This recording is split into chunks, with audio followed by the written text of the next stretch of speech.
Well, hi guys, welcome back to my channel. I'm so glad that you're here. We're going to be doing some homemade masks. I'm going to be doing the ones that the CDC says will be great. So we're just going to need some material and some elastic straps. And we're going to be measuring the material 6 inches by 18 inches. So when you fold it over, you'll basically have 9 inches for the actual width of it. And that's how we'll be creating these today. Okay, and you're also going to be using any fabric that you want. They prefer certain types of cottons, but anything will work because we're going to be using a filter inside from a vacuum cleaner along with these straps and material. Now you can use any bag. I know they have a lot of those HEPA filter bags. This is one also, it's just the one with the paper on the outside. So I'm going to show you how we're going to adapt it later.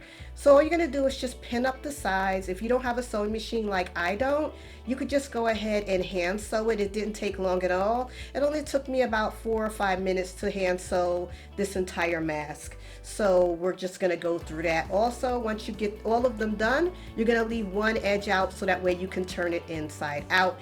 And also we're going to be adding that filter in a little later on. So now just make sure that your edges and your corners are all pulled out correctly because we're going to be tying on the elastic later on to that. Now when you cut this, you're going to actually take the bag, cut it in half, open it up, and cut the actual filter paper bag to just fit it. You could see how I've already had it cut. And now you want to make sure that you remove the paper. You're just going to grab it by the edges and rip it apart. Rip gently so it doesn't actually rip the HEPA filter part, and this way you'll be able to wash it. With the paper, you won't be able to wash it and reuse it. The next thing we want to do for a better fit is you want to pinch the edges of the sides of the mask that you're making and then make it into a pleat. So you're basically going to be doing that for both of them, and this is going to definitely give it a better fit. So you're going to just put two, not on the edge but towards the center in the middle of the side, and you're going to do that on both sides. Once again, this will give it what you need for a much better fit. So when you do add the straps, there won't be a lot of space on the sides and you get the full coverage. Now that you have those darts, once you pleated them, those are called darts, you're going to now be adding your elastic, and you can use any elastic. This is basically all I had. Remember, we're using what we have in the house.